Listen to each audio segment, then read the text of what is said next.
الحمد لله وكفى وسلام على عباده الذين اصطفى. أما بعد فأعوذ بالله من الشيطان الرجيم. بسم الله الرحمن الرحيم. وما آتاكم الرسول فخذوه وما نهاكم عنه فانتهوا واتقوا الله إن الله شديد العقاب. وقال النبي صلى الله عليه وسلم: لا يؤمن أحدكم حتى يكون هواه تبعا لما جئت به، أو كما قال النبي صلى الله عليه وسلم. صدق الله مولانا العظيم وصدق رسوله النبي الكريم، ونحن على ذلك من الشاهدين والشاكرين والحمد لله رب العالمين. قابل احترام برادران اسلام، تقریباً آج 2 مہینے پورے ہوئے. ربیع الاول اور ربیع الثانی جمادی الاولیٰ کی پہلی تاریخ ہے. امام الانبیاء تاجدار مدینہ حضرت محمد رسول اللہ صلی اللہ علیہ وسلم کے حقوق کے سلسلے میں بات چل رہی ہے کہ آپ صلی اللہ علیہ وسلم کے حقوق امت کے اوپر کیا ہے. سب سے پہلا حق آپ صلی اللہ علیہ وسلم کی ذات سے محبت ہونا. یہ بہت ہی تفصیل اور وضاحت کے ساتھ آپ حضرات نے سنا. اس کے بعد دوسرا حق آپ سے عقیدت کا ہونا، یعنی آپ پر ایمان لانا، آپ کو سچا نبی ماننا، آپ کے طریقے میں 100% کامیابی کا یقین کا ہونا. اس کا نام ہے عقیدت. یہ بھی بہت ہی وضاحت سے سنا. تیسرا حق اطاعت اور اتباع. یہ 2 جمعہ سے چل رہا ہے کہ آپ صلی اللہ علیہ وسلم کی اتباع اور اطاعت، آپ کی پیروی کرنا. محبت بھی ہے، عقیدت بھی ہے، لیکن اطاعت اور عقیدت نہیں ہے تو یہ ناکافی اور نامکمل ہے اور اس کی برائی آئی ہے. گزشتہ جمعہ میں بھی صحابہ کے واقعات بیان کیے تھے کہ صحابہ کے دلوں میں آپ صلی اللہ علیہ وسلم کی اطاعت کا کتنا جذبہ تھا اور صحابہ کی زندگیوں میں کس حد تک آپ صلی اللہ علیہ وسلم کی پیروی اور اطاعت اور اتباع تھی. ایک مسلمان، ایک ایمان والا اللہ کے نبی صلی اللہ علیہ وسلم کی اطاعت کیوں نہیں کرتا؟ آپ کے طریقوں کو اپنی زندگی میں کیوں نہیں لاتا اور آپ صلی اللہ علیہ وسلم کی سنتوں سے دور ہو کر کی زندگی کیوں گزار رہا؟ اس کی وجہ یہ ہے کہ آپ صلی اللہ علیہ وسلم کی سنتوں کی عظمت دلوں میں نہیں. یہ ظاہر ہے اور مشاہدہ و تجربے کی بات ہے کہ جس چیز کی عظمت اور اہمیت انسان کے دل میں ہوتی ہے، انسان اس کی اتباع کرتا ہے، اس کے اوپر عمل کرتا ہے. اور آپ صلی اللہ علیہ وسلم کے طریقوں کو چھوڑ کر زندگی گزارنے کا مطلب یہ ہے کہ آپ صلی اللہ علیہ وسلم کے طریقوں کی اور آپ کی اطاعت کی عظمت ہمارے دلوں میں جو ہونی چاہیے وہ نہیں.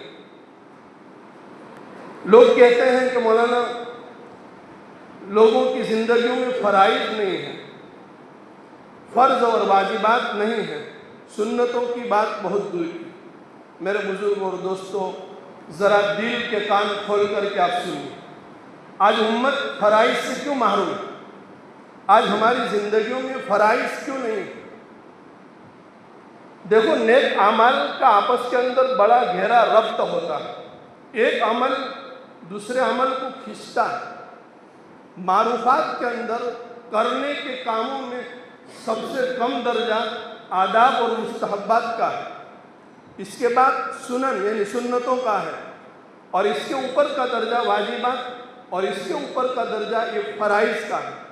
اب ہوتا کیا ہے کہ جو بندہ، جو ایمان والا آداب اور مستحبات کی رعایت کرتا ہے، اس کے اوپر عمل کرتا ہے، اللہ پاک اس کو سنتوں کے اوپر عمل کرنے کی توفیق دیتا ہے. برابر دھیان سے سنیے. لوگ کہتے ہیں کہ مولانا سنتیں بہت دور کی بات ہے، زندگی میں فرائض نہیں ہے. بات صحیح ہے، فرائض کیوں نہیں ہے اس کی وجہ میں آپ کو بتلاتا ہوں. جو لوگ مستحبات اور عادات کی رعایت کرتے ہیں اللہ پاک سنتوں کے اوپر عمل کرنے کی توفیق دیتا ہے، اور جو شخص سنتوں کے اوپر عمل کرتا ہے اللہ پاک اس سے آگے کی واجبات کے اوپر عمل کرنے کی توفیق دیتا ہے، اور جو واجبات کے اوپر عمل کرتا ہے اللہ پاک فرائض کے اوپر عمل کرنے کی توفیق دیتا ہے۔ اب اس کا الٹا آپ سنیے، جو آداب اور مستحبات کو آداب اور مستحبات سمجھ کر کے چھوڑ دیتا ہے سنتوں کے اوپر عمل کرنے سے اس کو محروم کر دیا جاتا ہے، اور جو سنتوں کو سنت سمجھ کر کے چھوڑ دیتا ہے اس کے اوپر عمل نہیں کرتا ہے واجبات اس کی زندگی سے ختم ہو جاتے ہیں، اور جو واجبات کے اوپر عمل نہیں کرتا ہے اللہ پاک فرائض سے اس کو محروم کر دیتے ہیں۔ تو میرے بزرگ اور دوستو، اس سے آپ کو سنتوں کے اوپر عمل کرنے کی اہمیت معلوم ہوئی ہوگی کہ جس کی زندگی میں سنتوں کا اہتمام ہے اللہ پاک اس کو فرائض کی ادائیگی تک پہنچاتا ہے، اور جس کی زندگیوں میں سنتوں کے اوپر عمل کرنے کا اہتمام نہیں ہے اللہ پاک فرائض سے اس کو محروم کر دیتے ہیں، اور جو بندہ فرائض سے محروم ہو جاتا ہے اس کو گمراہ ہونے کا خطرہ ہے، اس کو گمراہ ہونے کا خطرہ ہے، راہ راستہ سے بھٹکنے کا خطرہ ہے۔ اس لیے میرے بزرگوں اور دوستوں، سنتوں کو ہرگز ہم ہلکا نہ سمجھیں، بہت ضرورت ہے اللہ کے نبی صلی اللہ علیہ وسلم کی پیاری ادائیں ہماری زندگی میں ہوں۔ آج ہم کن کے طریقے اختیار کر رہے ہیں، ہمیں کن کی ادائیں بھاتی ہیں، وہ تو ہماری زندگیاں بتلاتی ہیں۔ جس کا طریقہ انسان کو محبوب ہوتا ہے انسان اس کو اپنی زندگی میں عملی طور پر لا کر کے دنیا والوں کو دکھلاتا ہے کہ یہ طریقہ مجھے محبوب ہے۔ اللہ کے نبی صلی اللہ علیہ وسلم کے طریقے سے اگر محبت ہوتی تو اللہ کے نبی صلی اللہ علیہ وسلم کے طریقے زندگی میں ہوتے۔ آج ہم نے ہماری زندگیوں سے اللہ کے نبی صلی اللہ علیہ وسلم کے طریقوں کو دھکے دے دیے۔ ہمارے کھانے کے طریقے دیکھو، ہمارے لباس کے طریقے دیکھو، ہمارے پینے کے طریقے دیکھو، ہمارے سونے کی زندگی میں اللہ کے نبی کے طریقے نہیں ہیں۔ زندگی کی کسی شعبے میں بھی ہم سنتوں کی رعایت نہیں کرتے ہیں، جس کا نتیجہ یہ ہوا ہے کہ آج ہم فرائض سے محروم ہیں، زندگیوں میں فرائض نہیں ہیں، اور جب فرائض نہیں ہیں تو گویا کہ انسان بہت ہی ناکامیابی کی منزل تک پہنچ چکا ہے، اب اس کو گمراہ ہونے کا خطرہ ہے۔ اللہ ہم سب کی اور ہماری امت کی، ہماری نسلوں کی اور پوری امت کی اللہ پاک حفاظت فرمائے، کہو آمین۔ میں نے گزشتہ جمعہ میں کہا تھا کہ آئندہ جمعہ میں سنتوں سے منہ موڑ کر اور منہ پھیر کر کے اور سنتوں سے احتراز کر کے زندگی گزارنے کے نقصانات بتلاؤں گا۔ دیکھو، اللہ کے نبی صلی اللہ علیہ وسلم سے اگر قرب چاہتے ہو اور اللہ کے نبی صلی اللہ علیہ وسلم سے اگر یہ گہرا تعلق چاہتے ہو اور آپ صلی اللہ علیہ وسلم سے بڑی گہری نسبت چاہتے ہیں تو ہمیں آپ صلی اللہ علیہ وسلم کے طریقے کو اپنانا پڑے گا اور آپ کی سنتوں کو ہمیں زندگی میں لانا پڑے گا۔ میں آپ کو ایک واقعہ سناؤں۔ حضرت مولانا مفتی شفیع صاحب رحمۃ اللہ علیہ، جنہوں نے معارف القرآن، قرآن کی تفسیر لکھی، وہ اپنا حال بیان کرتے ہیں کہ میں جب مدینہ منورہ میں حاضر ہوتا تھا اور آپ صلی اللہ علیہ وسلم کے روضے اقدس کے اوپر میری حاضری ہوتی تھی صلاۃ و سلام کے لیے، تو آپ صلی اللہ علیہ وسلم کے روضے کے اوپر جو جالی لگی ہوئی، میری ہمت نہیں ہوتی تھی کہ اس جالی کے قریب جا کر کے صلاۃ و سلام پڑھوں۔ میں اپنے آپ کو اس قابل نہیں سمجھتا تھا کہ روضے اقدس کے قریب جا کر کے میں سلام پڑھوں۔ تو میں یہ کرتا تھا ہمیشہ کہ روضے اقدس کے سامنے تھوڑی دوری کے اوپر جو ستون ہے اس ستون کے آڑ میں رہ کر کے میں صلاۃ و سلام ہمیشہ پڑھتا تھا۔ وہاں جانے کی مجھے ہمت نہیں ہوتی تھی، دل میں کپ کپی آ جاتی تھی، میں ڈرتا تھا، میں اس لائق نہیں سمجھتا تھا کہ میں روضے اقدس کے اوپر قریب میں جا کر کے صلاۃ و سلام پڑھوں۔ اور لوگوں کو میں دیکھتا تھا کہ جالی سے سمٹ کر کے سلام پڑھ رہے ہیں، قریب جا کر کے سلام پڑھ رہے ہیں۔ ایک مرتبہ میرے دل میں ایک خیال آیا، مفتی شفیع صاحب رحمۃ اللہ علیہ فرماتے ہیں کہ ایک مرتبہ میرے دل میں ایک خیال آیا کہ اے شفیع، تو کتنا بدنصیب ہے، کتنا بدبخت ہے کہ تو مدینہ حاضر ہوتا ہے لیکن حضور کے روضے کے قریب نہیں جاتا ہے، دور سے صلاۃ و سلام پڑھ دیتا ہے۔ دوسرے لوگ وہاں چمٹ کر کے قریب جا کر کے صلاۃ و سلام پڑھتے ہیں، میرے دل میں ایک خیال آیا، اور پھر آگے یہ فرماتے ہیں کہ اس خیال کے آنے کے بعد یکایک مجھے یہ محسوس ہوا کہ گویا کہ قبر اطہر کے اندر سے یہ آواز آئی۔ اللہ کے نبی صلی اللہ علیہ وسلم فرما رہے ہیں، اے شفیع، جو لوگ میری سنتوں کے اوپر عمل کرتے ہیں، جو میری سنتوں کو اپناتے ہیں، میرے طریقوں کو زندگی میں لا کر زندگی گزارتے ہیں، وہ میرے قریب ہیں، چاہے ہزاروں میل دور رہتے ہوں۔ اور پھر دوسری بات آقا نے فرمائی، اے شفیع، اور جو لوگ میری سنتوں سے منہ پھیر کر کے زندگی گزارتے ہیں، جن کی زندگیوں میں میرے طریقے نہیں ہیں، چاہے وہ میری جالیس کو لپٹ کر کے صلاۃ پڑھ رہے ہیں لیکن وہ مجھ سے دور ہیں۔ مجھے شفیع صاحب رحمۃ اللہ علیہ فرماتے ہیں کہ قبر اطہر میں سے گویا کہ اللہ کے نبی نے مجھے یہ آواز، اے شفیع، جو میری سنتوں کے اوپر عمل کرتے ہیں وہ مجھ سے قریب ہیں، چاہے دنیا کے کسی بھی کونے میں رہتے ہوں، اور جو میری سنتوں کے اوپر عمل نہیں کرتے ہیں وہ مجھ سے دور ہیں، چاہے میری قبر کی جالی کو چمٹ کر کے صلاۃ و سلام پڑھیں۔ میرے بزرگوں اور دوستوں، یہ کتنی دلوں کو ہلا دینے والی بات ہے۔ ایک انسان کے دو بیٹے ہوتے ہیں، ایک دوسرے ملک میں کام کرتا ہے اور ایک بیٹا باپ کے پاس اپنے گھر پر رہتا ہے۔ لیکن جو بیٹا دوسرے ملک میں کام کر رہا ہے وہ باپ سے بڑی محبت کر رہا ہے، باپ کا کہنا مانتا ہے، بات بات کے اندر باپ سے مشورہ کرتا ہے اور بڑا گہرا تعلق ہے باپ سے، اگرچہ دور رہ رہا ہے۔ اور ایک بیٹا گھر کے اندر روزانہ باپ کے ساتھ رہتا ہے لیکن باپ کی نافرمانی کرتا ہے۔ اب بتاؤ، باپ کے دل کے اندر کس بیٹے کی محبت زیادہ ہوگی؟ جو بیٹا قریب میں رہ کر کے باپ کو تڑپاتا ہے اس سے زیادہ محبت ہوگی، یا وہ بیٹا جو غیر ملک کے اندر رہ کر کے باپ سے زیادہ محبت کرتا ہے اس سے زیادہ محبت ہوگی؟ بس یہی سمجھ لو، اللہ کے نبی صلی اللہ علیہ وسلم نے فرمایا کہ جو دور ہونے کے باوجود بھی اگر میری سنتوں کے اوپر عمل کرتے ہیں تو وہ گویا کہ میرے قریب ہیں، اور جو قریب ہونے کے باوجود بھی اگر میرے طریقے کی ان کی زندگی میں نہیں ہے تو مجھ سے دور ہے۔ یہ تو قرب اور دور کی بات ہوئی۔ جو لوگ سنتوں سے منہ پھیر کر کے اپنی زندگی گزارتے ہیں اور سنتوں کو ہلکا سمجھتے ہیں، وہ بھی ایک واقعہ سن کر کے اس سے عبرت حاصل کریں۔ دیکھو، جو بھی بات کہی جاتی ہے وہ عبرت کے لیے اور سبق کے لیے کہی جاتی ہے۔ ہمیں ایک کان سے سن کر دوسرے کان سے نکال نہیں دینا چاہیے۔ کل قیامت کے دن ہمارے لیے یہ سننا بھی وبال بن جائے گا اگر زندگی میں عملی طور پر ان کو نہیں لائیں گے۔ اللہ سب سے پہلے مجھے اور آپ کو، ہم تمام کو عمل کرنے کی توفیق نصیب فرما۔ امام اوزاعی رحمۃ اللہ علیہ کے زمانے کا ایک واقعہ میں نے ایک کتاب کے اندر پڑھا۔ امام اوزاعی رحمۃ اللہ علیہ بہت عارف باللہ امام گزرے ہیں جو تابعی تھے، اور تابعی ان کو کہتے ہیں جنہوں نے صحابہ کا زمانہ پایا ہو یا کسی صحابی کی زیارت کی ہو ایمان کی حالت میں، اس کو تابعی کہا جاتا ہے۔ تو یہ تابعی کے زمانے کا واقعہ میں آپ کے سامنے بیان کرنے جا رہا ہوں، جو کہ اللہ کے نبی صلی اللہ علیہ وسلم کے زمانے سے بہت قریب کا زمانہ ہے۔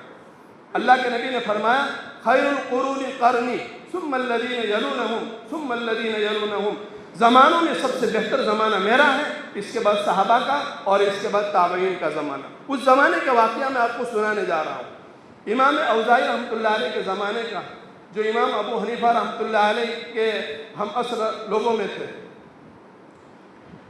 زین الدین ابن رجب رحمۃ اللہ علیہ بیان کرتے ہیں کہ ایک کفن چور تھا، ایک آدمی کفن چور تھا، یعنی میت کو جب دفنا کر کے لوگ چلے جاتے تھے تو اس کا کام یہ تھا کہ بعد میں جا کر کے قبر کھول کر کے کفن نکال کر کے وہ کفن کو بیچ کر کے اپنی زندگی گزارتا تھا۔ ایک زمانے تک اس کا یہ عمل رہا، بعد میں اگرچہ اس نے توبہ کر لی اس برے فعل سے۔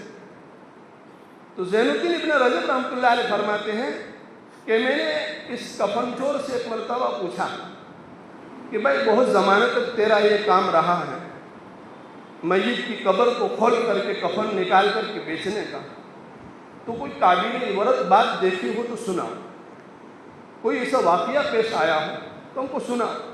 کبھی کبھی دنیا میں ایسا ہوتا ہے، اللہ پاک عبرت کے لیے کوئی ایسے واقعات کا اظہار کر دیتے ہیں جو لوگوں کی عبرت کے لیے ہوتا ہے۔ یہاں اپنے قبرستان کی میں ایک بات کروں، چونکہ کام کی بات ہے، یاد آ گئی تو میں کہتا چلوں۔ چند مہینوں پہلے میں نے وہاں کے جن کا کام قبر کھودنے کا، قبر کھولنے کا، مردوں کو دفن کرنے کا ہے، میں نے ایک مرتبہ ان کو کہا کہ بھائی تمہارا یہ ہمیشہ قبرستان میں یہ معمول ہے، نئی قبریں بھی کھودتے ہیں اور پرانی قبریں بھی کھولتے ہیں، میت کو دفن کرتے ہیں، بسا اوقات قبرستان کے اندر تنہا رہتے ہیں جو کوئی نہیں ہوتا ہے، تو کبھی تو کوئی ایسی اچنبھے کی بات یا کوئی ایسی نئی بات دیکھی ہوگی تو سناؤ۔ تو اس نے مجھے سنایا کہ مولانا ایک مرتبہ کا واقعہ ہے کہ ایک قبر دھس گئی، اس کو درست کرنے کا مسئلہ آیا، تو چونکہ ان کے وارثوں کو طلب کیا جاتا ہے کہ بھائی کس کی قبر ہے جس کو ریپیئر کیا جا رہا ہے، تو وارثوں کو بات پہنچی اور اس کے وارث بھی آ گئے۔ وہ کہہ رہے تھے کہ قبر کو جب کھولا صحیح کرنے کے لیے، درست کرنے کے لیے، اس میں جو میت کو دفن کیا گیا تھا اس کے 16 سال ہو گئے۔ کتنے؟ 16 سال، بہت لمبا زمان، 16 سال۔ ان کے 2 بیٹے تھے، وہ آئے، جب قبر کو کھولا تو وہ ایسا محسوس ہوتا تھا کہ جیسا کہ ابھی اس کو دفن کر کے گئے۔ یہاں تک اس نے کہا کہ باقاعدہ باضابطہ ہم نے ان کے کفن کے اوپر سے مٹی کو صاف کیا، اس میت کے پیر کی انگلیوں کو ہم نے ہاتھ سے پکڑ کر کے ہلایا، ایک ایک عضو درست اس کا صحیح سالم۔ اس کے بیٹے چہرہ کھولنے کے لیے جاتے تھے دیکھنے کے لیے، تو ہماری ہمت نہیں ہوئی تو ہم نے ان کو منع کیا کہ چہرہ مت کھول۔ 16 سال کا دفن کیا ہوا میت، مانگرول کا واقعہ میں بیان کرتا ہوں، مانگرول کے قبرستان کا، بڑی عبرت کی بات ہے، سبق کی بات ہے اس لیے۔ تو وہ کہہ رہا تھا کہ ہم نے ان کے بیٹوں سے پوچھا کہ آخر تمہارے باپ کا کیا عمل ایسا تھا کہ جس کی وجہ سے اس کی لاش آج تک محفوظ ہے، قبر کی مٹی نے اس کو ذرا برابر بھی اثر نہیں کیا۔ بعض اعمال ایسے ہوتے ہیں کہ جس کی وجہ سے اللہ پاک اس میت کی حفاظت فرماتے ہیں، لاش اس کی خراب نہیں ہوتی، اس کا کفن بھی خراب نہیں ہوتا۔ تو ان کے بیٹوں نے یہ کہا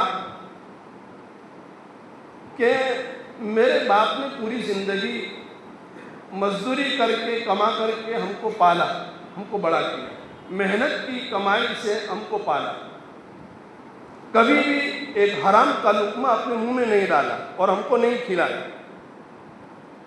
ایک بات تو یہ کہی، حرام کی کمائی سے بچنے کا اہتمام بہت تھا، تہجد گزار نہیں تھا میرا باپ، کوئی اتنی لمبے نفلیں پڑھنے والا نہیں تھا، لیکن زندگی پر مزدوری کر کے، کما کر کے ہم کو کھلایا اور کبھی بھی حرام لقمہ پیٹ میں نہیں گیا۔ ایک بات تو یہ تھی، اور دوسری بات یہ تھی کہ کبھی بھی زندگی میں میرے باپ نے جھوٹ نہیں بولا، ہمیشہ سچ بولتے تھے، مزدوری کرتے تھے، جو جیسا ہوتا تھا، جو کام کرتے تھے اس کے اعتبار سے مزدوری بھی لے لیتے تھے، جو کہنا ہوتا تھا کہہ دیتے تھے۔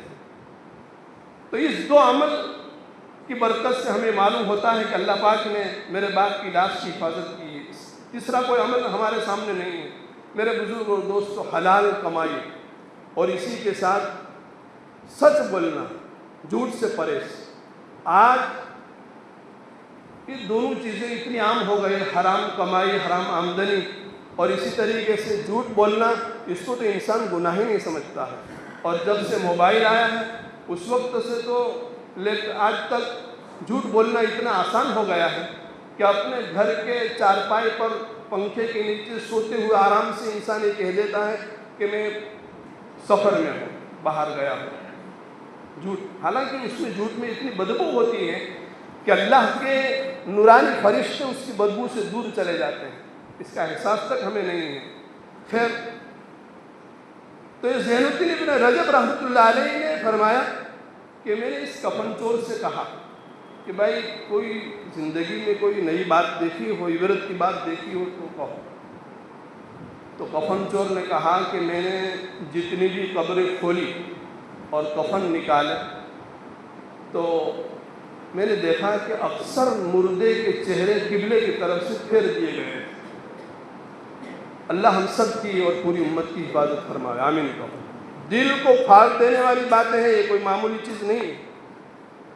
حاجی شکیل صاحب دامت برکاتہ العالیہ نے اپنی کتاب اتباع سنت کے اندر یہ امام اوزاعی کے حوالے سے اور علامہ زین الدین ابن رجب رحمۃ اللہ کے حوالے سے واقعہ لکھا ہے اتباع سنت کے اندر۔ تو کفن چور نے کہا کہ اکثر مردے کے چہرے میں نے دیکھے کہ قبلے کی طرف سے پھیر دیے گئے۔ زین الدین ابن رجب رحمۃ اللہ علیہ فرماتے ہیں کہ مجھے بڑی حیرت ہوئی، تعجب ہوئی کہ مردہ جب دفن کرتے ہیں تو چہرہ تو ہم قبلے کی طرف کر دیتے ہیں، کیا وجہ ہے کہ اکثر مردوں کے چہرے قبلے کی طرف سے پھیر دیے گئے؟ تو اس زمانے کے امام اوزاعی رحمۃ اللہ علیہ بڑے عالم تھے، ان کے پاس ہم گئے۔ زین الدین ابن رجب رحمۃ اللہ علیہ فرماتے ہیں کہ وہاں جا کر کے یہ واقعہ بیان کیا کہ حضرت یہ کفن چور کا کہنا اس طریقے سے یہ کیا مسئلہ ہے؟ تو امام اوزاعی رحمۃ اللہ علیہ نے پہلے تو سن کر کے 3 مرتبہ انا للہ و انا الیہ راجعون پڑھا، انا للہ و انا الیہ راجعون پڑھا، اور اس کے بعد فرمایا جو اس واقعے کا خلاصہ ہے، سنو میرے بزرگوں اور دوستوں۔ اس کے بعد امام اوزاعی رحمۃ اللہ علیہ جو تابعی تھے انہوں نے فرمایا کہ یہ وہ لوگ ہوں گے جو اپنی زندگی میں سنتوں سے منہ پھیر کر کے زندگی گزارتے تھے۔ اللہ ہم سب کی حفاظت فرمائے اور سنتوں کے اوپر عمل کرنے کی توفیق عطا فرمائے۔ آج ہم نے ہماری زندگیوں سے پیارا آقا جناب محمد رسول اللہ صلی اللہ علیہ وسلم کی سنتوں کو اڑا دیا، بالکل نکال دیا، احساس تک نہیں ہے، سر کے بال سے لے کر کے پیر کے ناخن تک ہم کس کے طریقے اپنا رہے ہیں، کس کے پیچھے چل رہے ہیں، کس کی زندگیاں گزار رہے ہیں، کس کے طریقے ہمیں محبوب ہیں، وہ ہماری زندگیاں بتلاتی ہیں۔ انشاءاللہ آئندہ میں اور اسی مضمون کو آگے بڑھاتے ہوئے اللہ کے نبی صلی اللہ علیہ وسلم کے طریقے کے خلاف زندگی گزارنے کے اور کیا نقصانات ہیں اس کو بیان کروں گا۔ ایک بات میں مختصر کہہ دوں، ابھی مسلسل 3 روز سے بہت سے لوگوں کے فون بھی آ رہے ہیں، براہ راست سے بھی لوگ کہتے ہیں کہ مولانا یہ کہو۔ آج کون سی برائی ایسی ہے جو ہماری زندگیوں میں نہیں ہے؟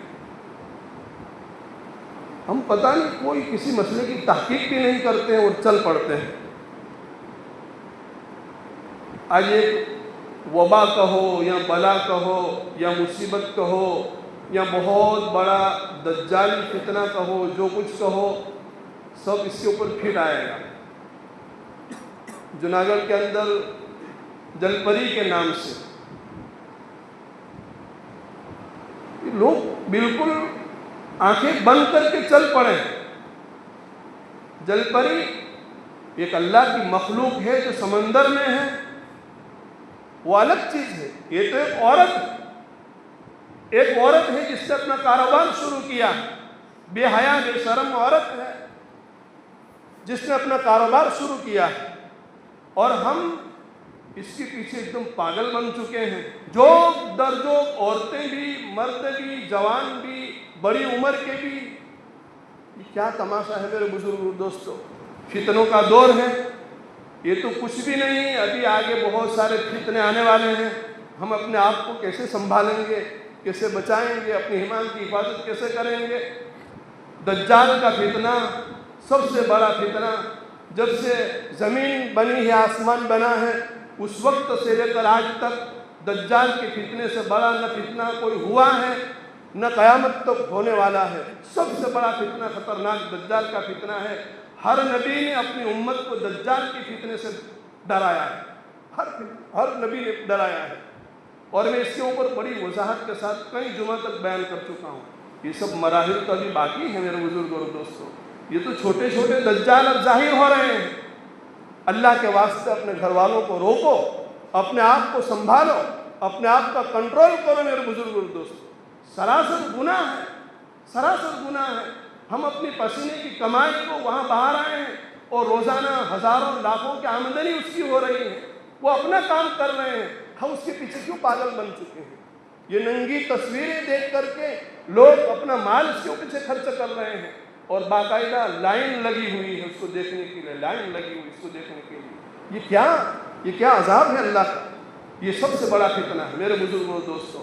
اپنے آپ کو سنبھالو، اپنے گھر والوں کو سنبھالو۔ ایسے کاموں میں ہم کو بہت سمجھ پڑتی ہے، اس میں کسی کو بیان کرنے کی ضرورت نہیں پڑتی، کسی کی رہبری کی ضرورت نہیں، کسی کو سمجھانے کی ضرورت نہیں، وہاں تو سب چل پڑتے ہیں، اور جو کام کرنے کے ہوتے ہیں اس کو ہم نے اپنی زندگی سے نکال دیے۔ اللہ پاک ہم تمام کو صحیح سمجھ عطا فرماوے، اور کہی ہوئی باتوں کے اوپر کہنے سے سننے سے زیادہ عمل کرنے کی توفیق عطا فرماوے۔